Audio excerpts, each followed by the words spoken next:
Halo teman-teman, kembali lagi di Mind Vibes Podcast. Ngobrol santai tapi maknanya dalam. Oke. Teman-teman, aku kali ini ada kedatangan tamu ya di apa ya? Bisa dibilang teman seangkatan, yang bisa dibilang seangkatan ya, tapi yang aku ketahui ya, dia tuh punya double degree. Oke, Bener gak sih? betul. Nah, ini namanya siapa? Oke, perkenalkan nama aku Javid. Salam jaga negara Nawari. Tapi biasanya teman-teman tuh manggilnya Javid. Jadi boleh dipanggil Javid saja. Oke, nah, bagi mungkin pendengar tuh pada gak tahu ya, dan atau mungkin ada beberapa yang tahu di subscriber di Mind Vibes gitu kan. Boleh dikasih tahu nggak backgroundnya kayak gimana? Oke, aku lulusan SMA tuh di tahun 2023. Terus lanjutkan kuliah di Universitas Terbuka jurusan Pendidikan Guru Sekolah Dasar awalnya.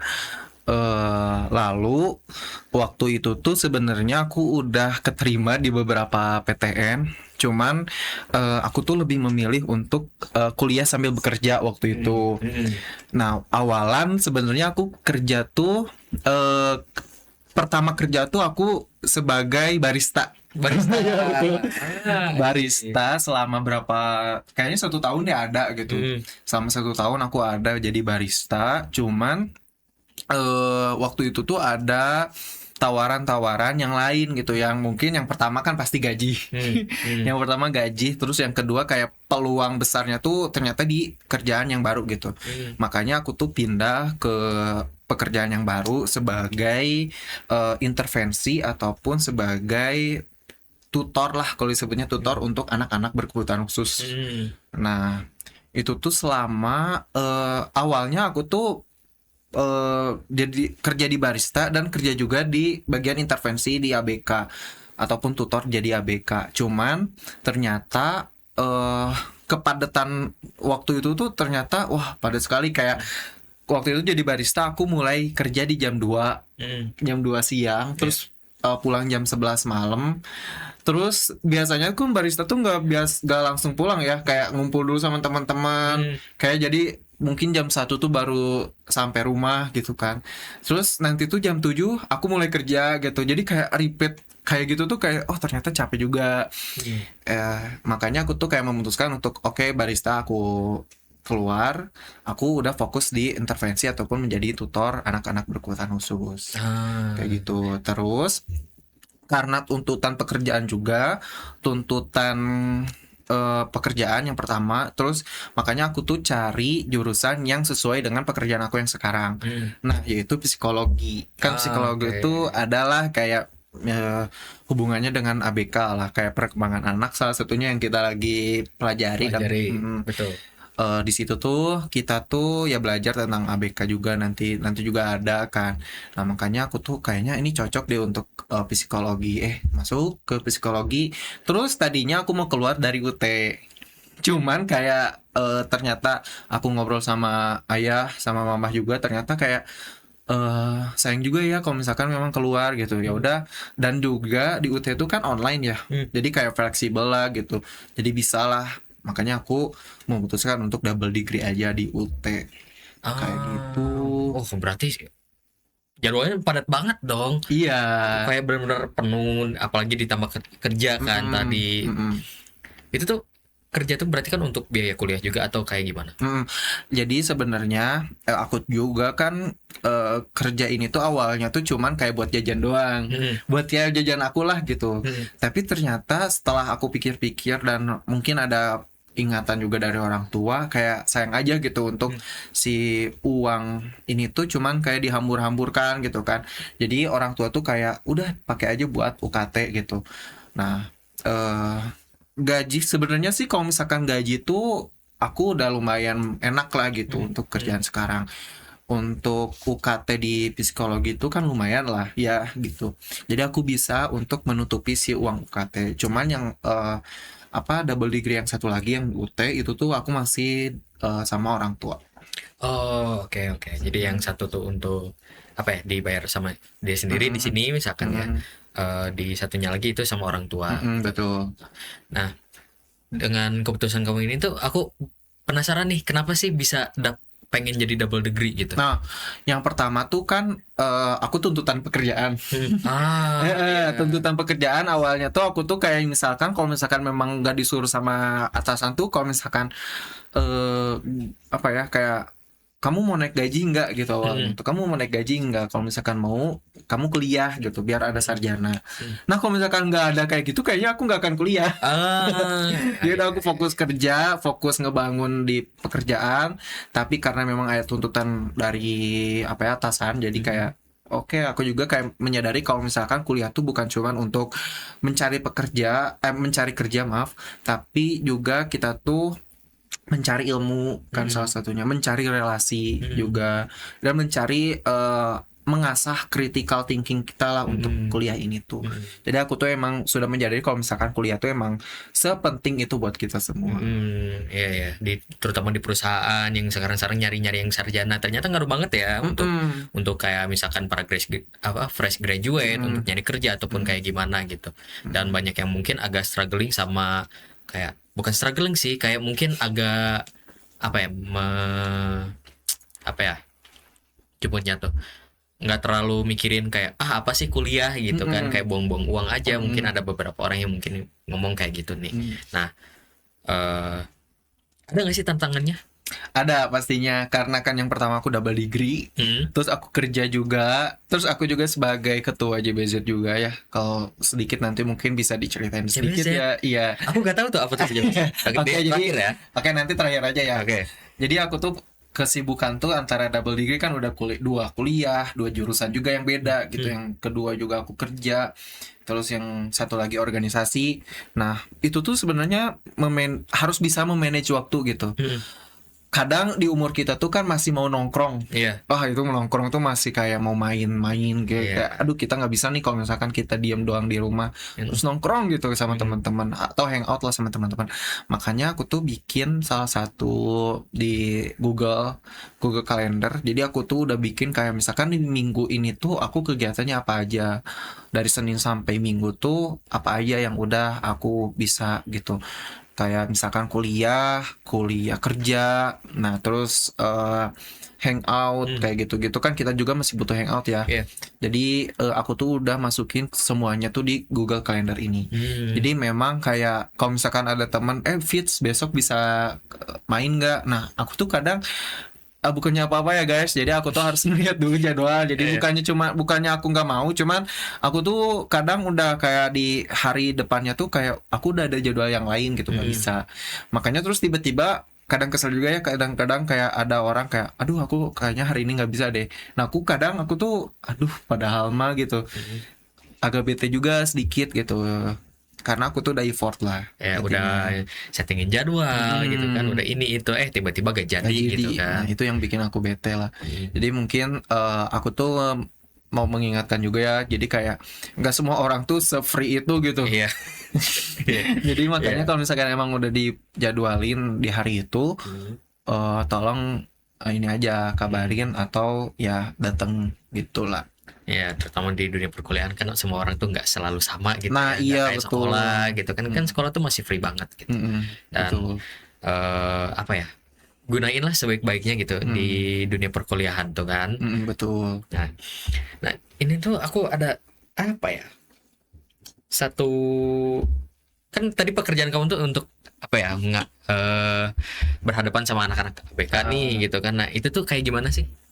Jadi aku mau mengingatkan lagi. Jadi aku tuh kan kerjanya di bagian mentutor anak berkebutuhan khusus. Nah sekarang tuh kan sekolah-sekolah negeri maupun swasta tuh kan tidak boleh menolak anak ABK ya.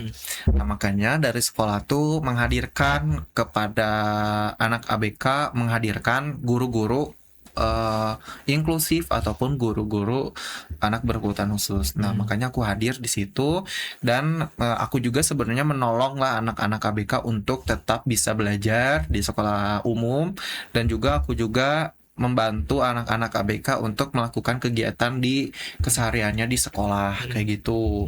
Terus juga aku juga pekerjaan selain itu tuh aku mengurusi administrasi di bimbingan konseling gitu. Jadi kalau misalkan memang ada anak-anak yang bermasalah gitu. Kadang kan sekolah tuh nggak semuanya baik-baik aja ya. Pasti ada yang bermasalah, ada yang ini itu segala macam. Nah makanya aku tuh mengadministrasif. Nah tugas aku tuh untuk bagian administrasif ini tuh biasanya aku awalnya mengintervensi dulu kenapa dia melakukan ini gitu. Nah sebelum ke bimbingan konseling. Nah makanya aku tuh bikin dulu rangkuman apa yang mereka lakukan. Terus nanti si hasil itu tuh aku kirim ke ke bimbingan konseling ataupun ke guru yang memang ahlinya dalam bimbingan konseling ini kayak gitu. Oh, makanya ngambil psikolog itu untuk membantu si research ini juga gitu Iya, ya. betul. Tapi kan mungkin nggak ABK semua dong, mungkin ada siswa-siswa yang biasa ataupun yang kayak gitu kan. Nah, mungkin bisa dikasih contoh nggak beberapa masalah yang mungkin worth mentioning yang bisa dibilang anak-anak Gen Z lah ya, nggak cuman ABK mungkin ya, atau yang siswa-siswa biasa yang sekarang lagi di masa-masa SMA. Masalah apa sih yang sering terjadi?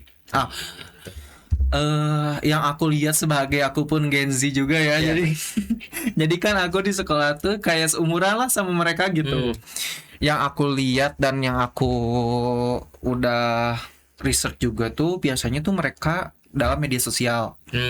Media sosial mereka tuh terlalu free lah gitu, terlalu bebas untuk usia mereka. Kayak misalkan ada satu anak yang dia tuh melakukan menonton hal yang tidak boleh dilihat gitu kan untuk di usia mereka. Terus juga ada juga anak yang kayak melakukan melakukan tindakan-tindakan hal yang tidak normal di masyarakat untuk di media sosial. Nah kayak gitu. Jadi emang itu tuh salah satu permasalahan yang serius lah di sekolah gitu. Jadi kayak misalkan si anak ini tuh suka menonton hal yang tidak boleh dilihat lah untuk kita semua. Nah dia tuh belum bisa mengelola itunya gitu. Kalau misalkan emang sebenarnya sih menonton yang kayak gitu tuh wajar-wajar aja sebenarnya. Nah, cuman harus ada tempat yang khusus. Misalkan tempat yang memang dia sendiri, tempat yang tidak banyak orang lain. Karena kan kalau misalkan tempat yang banyak orang lain dan dia menonton yang kayak gitu, itu kan sebuah tindakan yang harus dikasih tahu lah gitu, dan kita harus kasih intervensi kalau misalkan menonton yang kayak gitu tuh emang tidak baik gitu untuk di umum. Seperti itu. Jadi permasalahan banyaknya itu dari media sosial ya, sosial media yang memang terlalu jauh ataupun kayak terlalu bebas ataupun kayak gimana. Jadi mungkin itu juga efek di mana gara-gara mungkin scrolling ya, IG Reels yang apa-apa tuh informasinya yang cepat, mereka tuh jadi kekurangan untuk ingin membaca gak sih? Nah iya betul. Nah bisa diceritain nggak? Iya memang, jadi emang aku juga menyadari kalau misalkan memang di anak-anak sekarang tuh membaca tuh emang menurun banget lah. Menurun sekali gitu di kalangan Gen Z ini tuh. Lebih parahnya lagi bacaan yang di Instagram gitu kan. Instagram tuh padahal teks sedikit ya, tapi mereka tuh malas untuk baca, kan itu parah ya. Sedangkan kita harus baca minimal dalam 1 bulan satu buku gitu. Itu kan sangat parah. Jadi makanya di sekolah tuh setiap upacara ataupun setelah upacara tuh di pekerjaan aku itu ada namanya kegiatan literasi. Jadi setiap anak tuh harus membacakan lagi atau menceritakan lagi buku yang apa dia baca. Misalkan bebas itu mau novel, mau komik, mau sastra, maupun ensiklopedia dan segala macam tuh mereka tuh harus baca.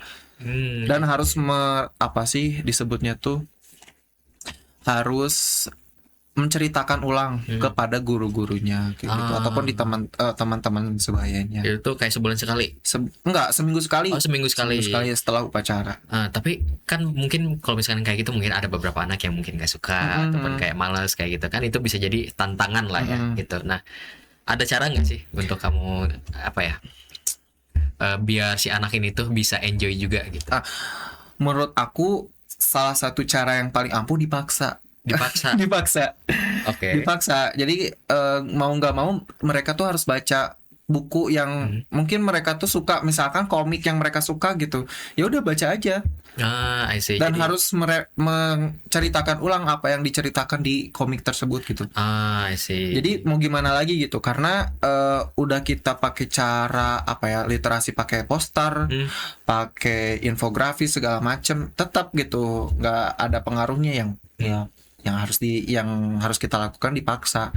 Kalau misalkan memang nggak dipaksa ya nggak bisa. Iya, I see, I see, I Gitu. see. Jadi benar-benar kayak seenggaknya apapun yang dia suka ya udah gitu, pakai yang itu aja gitu ya. Betul. I see, I see, I see. Berarti eh apa ya, efek sosial media yang sekarang-sekarang tuh makin parah lah ya Iya. untuk anak-anak yang sekarang gitu, yang cuman bisa doom scrolling ataupun kayak gimana gitu, yang gimana kan si apa ya nyebutnya tuh, bagian otak tuh nyebutnya apa ya, ya pokoknya mah itulah ya, yang mereka tuh jadi ketergantungan terhadap sosial media gitu. Nah, Candu.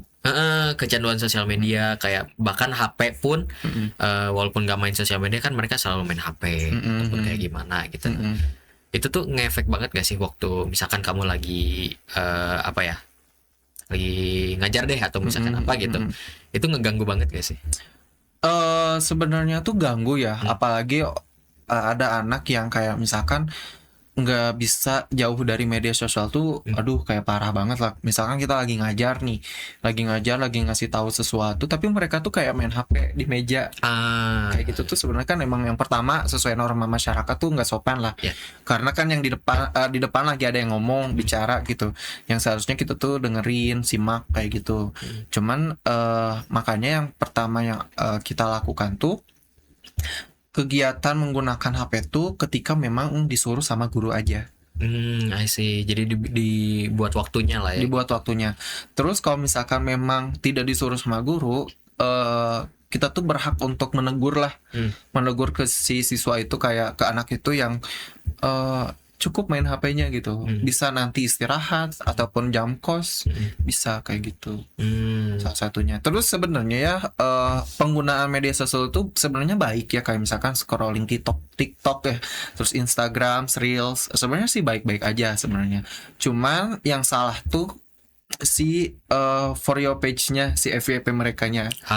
Iya. Nah, FYP mereka tuh yang masih kurang, yang seharusnya tuh kita edukasikan tuh ke umur-umur mereka tuh bagaimana cara edukasi terhadap peningkatan belajar ataupun peningkatan literasi yang mulai menurun gitu. Dan seharusnya ya tindakan-tindakan dari pemerintah juga harus ada gitu. Minimal kayak misalkan di umurnya produktif, di umurnya sekolah tuh ya mencoba untuk kayak FYP tuh seharusnya kan bisa dikontrol ya sama mereka Kominfo. Iya. Ya seharusnya tuh masukin edukasi kayak gitu sih. Iya. Berarti wah udah ribet banget ya permasalahannya untuk anak-anak zaman sekarang, apalagi HP itu udah kayak, menurut apa ya, yang aku lihat tuh orang tua tuh di pandangan aku udah gampang banget ngasih handphone tuh. Oh ya udahlah, ini HP untuk misalkan katanya tuh untuk belajar ataupun gimana, tapi kan kurang ada pengawasannya gitu. Iya. Setuju sih. Iya kan? Setuju sih, aku juga sih. Seharusnya tuh orang tua tuh harusnya tahu ya, kayak ngasih HP ke anak tuh kapan dan di usia kapan gitu. Kayak misalkan di usia yang baik tuh kan sebenarnya di usia mereka apa ya? Usia mereka masuk SMP. Usia mereka yang baik untuk kasih HP itu kan usia SMP. Mungkin waktu ketika si anak ini SD bisa kasih HP, tapi harus ada jadwal dan jam yang udah ditentuin. Misalkan oke, sehari kamu bisa main HP cuma sejam. Jadi dan itu juga harus konsisten dari orang tuanya. Yang permasalahan pertama itu konsisten. Iya, Konsisten dari orang tuanya tuh agak susah gitu. Kadang biarinlah 30 menit lagi gitu. Kadang orang tua tuh. Nah, itu tuh yang dari biarin tuh menyebabkan ke depannya tuh kayak ya udahlah gitu. Terserah kamu aja lah main HP gitu. Ada tuh nggak baik. Yang seharusnya tuh konsisten sejam. Terus emang kegiatan main HP-nya tuh bukan kayak misalkan jam 4 dan jam 5 sore kamu bisa main HP, jangan. Tapi ketika si anak itu emang udah beres semua kegiatannya. Kayak misalkan udah ngerjain PR-nya, udah melakukan kegiatan lesnya, ataupun udah main sama teman-temannya, interaktif sosialnya yang seharusnya udah. Nah, baru kita bisa kasih main HP. Kayak gitu. Berarti semua masalah ini bisa dihindari dengan pengawasan orang tua ya gitu, dengan kayak cara yang tadi kan, HP itu dikontrol, ataupun kayak pemberian HP itu yang tepatnya kapan. Soalnya benar-benar apa ya, parah banget lah gitu. Di sosial media banyak yang apa ya, istilahnya gampang ditipu lah ya dengan informasi yang mungkin kayak cuman pendek, padahal kan masih belum dikonfirmasi ataupun kayak gimana gitu kan. Misalkan drama, entah itu drama apa ya, selebriti mungkin, atau enggak politik atau kayak gimana kan, yang di kita tuh masih belum pasti lah ya, banyak yang gimana gitu. Nah, kasihan untuk anak-anaknya lah gitu kan. Apalagi pendidikan tuh yang aku lihat-lihat tuh untuk dananya tuh nomor 3. Iya, Kan? benar. Nah, itu jadi bingung banget, kok pendidikan enggak jadi nomor 1 sih. Iya sih, pengennya tuh untuk apa ya, si masyarakat nih ada kesempatan untuk punya rumah. Cuma kan untuk kedepannya mereka nggak punya ilmu yang pasti kan, kesian juga kan gitu. Nah, pandangan kamu, menurut kamu itu gimana? Pandangan aku terhadap pendidikan itu sangat penting. Yang pertama, terus emang sih kita juga harus dapat dukungan juga dari seluruh pihak gitu, nggak cuman kitanya doang gitu yang bekerja, cuman seluruh pihak, dari orang tua, dari mungkin bisa dari RT RW pun gitu, ataupun yang mungkin dari atasnya tuh dari Kementerian Pendidikan tuh, kita tuh harus masuk lah gitu soal pendidikan ini. Apalagi kan sekarang tuh pemerintah malah lebih ke MBG. Prioritas yang pertama tuh MBG. Sebenarnya sih nggak apa-apa ya MBG ini tuh, adanya MBG. Cuman yang aku sesali itu, MBG tuh malah menjadi sebuah kayak apa ya? Menjadi sebuah kayak ajang untuk melakukan, setiap daerah tuh harus ada MBG gitu dibandingkan pendidikan gitu. Itu sayang sekali sih, padahal yang kita harus prioritaskan tuh pendidikan. Terus yang kedua gaji guru, terus yang ketiga kurikulum. Nah, itu yang sangat penting untuk kita semua sebenarnya. Iya sih, soalnya kan, maaf, satu lagi, beasiswa. Beasiswa. Nah, menurut kamu beasiswa gimana nih untuk kayak pendidikan, terutama mahasiswa mungkin ya gitu? Penting banget sih, karena beasiswa tuh bukan cuman kayak memberikan uang kepada mahasiswa yang tidak mampu, tapi beasiswa pun bisa masuk ke dalam riset, penelitian. Itu tuh beasiswa tuh masuk sebenarnya. Cuman yang kita masih banyak tuh kan beasiswa tuh malah disalahgunakan oleh beberapa oknum lah ya, beberapa oknum mahasiswa. Kayak misalkan mereka dapat beasiswa dari pemerintah, salah satunya KIP gitu. Mereka tuh malah si beasiswa ini tuh dipakai untuk kayak beli. Sebenarnya sih nggak apa-apa ya untuk kalau misalkan memang penggunaannya untuk belajar, tapi kayak iPhone, terus kayak misalkan motor. Sampai ada yang beli motor ya? ada uang beasiswa tuh dipakai buat beli motor, buat kehidupan foya-foyanya dia. Padahal mah ada orang yang mungkin lebih membutuhkan. I see. Nah, mungkin ini udah lumayan di ujung lah ya gitu kan. Udah menarik banget nih gitu kan. Udah ngebahas ke segala hal, apalagi masalah-masalah Gen Z gitu. Mungkin belum deh. Apa ya? Ada pesan nggak untuk anak-anak Gen Z yang lagi mungkin ingin berkembang lagi, ataupun kayak berusaha untuk keluar dari masalahnya yang ada sih. Jadi yang pertama untuk dilakukan untuk Gen Z itu yang pertama ambil pengalaman apapun. Terus yang kedua relasi. Gen Z itu penting banget untuk membangun relasi. Yang ketiga juga circle yang baik. Jadi kita tuh harus, memang sih benar, aku percaya kalau misalkan kita harus pilih-pilih teman gitu. Pilih-pilih teman tuh yang pertama kan kita tuh harus mencari, kalau misalkan kita masuk ke circle ini, apakah bisa jadi grow up untuk kita atau enggak. Nah, kalau misalkan memang udah kelihatan sama kita udah oke, ini kayaknya nggak grow up buat diri aku gitu. Ya udah mending kita cari circle yang lain. I see. Kayak Jadi gitu. jangan takut kayak meninggalkan seseorang lah ya gitu, kayak nggak cut off temen yang kurang baik kayak gitu. Terus yang tadi kan aku udah sebut kayak relasi. Relasi itu sebenarnya bisa semua aja bisa. Cuman jadi relasi dan circle tuh kan hampir sama ya. Iya. Tapi beda menurut aku. Kalau relasi kita tuh bisa kenal ke semua orang gitu, bisa kenal siapa aja gitu. Relasi itu namanya relasi. Cuman kalau circle tuh kan lebih ke intinya lah. Lebih ke intinya, dan kita tuh bisa kayak oh ini bisa jadi grow up untuk kita ataupun kayak oke, ini tuh bisa jadi membangun percaya diri untuk kita kayak gitu. Jadi kayak yang pertama tuh tadi apa? Relasi, terus circle, sama pengalaman. Nah, itu. Nah, tapi ini ada hubungannya nggak sama apa sih tadi tuh CBZ? JBZ. Nah, boleh ini nggak diceritain? Boleh. Jadi, nah aku tuh kan salah satu ketua daerahnya lah ya. Jadi itu tuh JBZ itu kan singkatan dari Jabar Bergerak Zilenial ya. Jabar Bergerak Zilenial ini tuh salah satu organisasi yang mewadahi anak muda di seluruh Jawa Barat untuk melakukan kegiatan-kegiatan positif. Nah iya. Terus untuk dalam aksi kemanusiaan dan pendidikan, yang peduli terhadap aksi kemanusiaan dan pendidikan JBZ ini.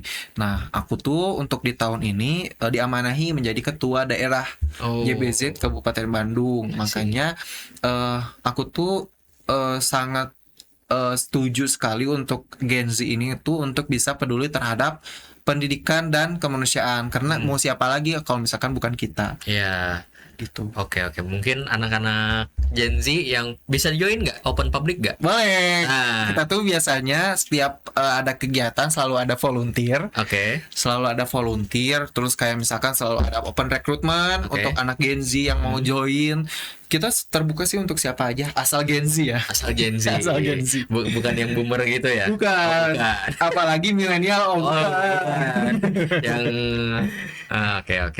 Berarti anak-anak Gen Z doang ya yang pengen untuk kayak mengembangkan pendidikan di Indonesia gitu. Nah, iya betul. Sih. Itu ada Instagramnya nggak? Ada. Oke, mungkin teman-teman juga bisa lihat di akun Instagram JBZ strip bawah tuh apa namanya? Strip bawah. Underscore Kabupaten Bandung. Boleh cek. Oke, nanti kita ditulis di apa ya deskripsi ya teman-teman.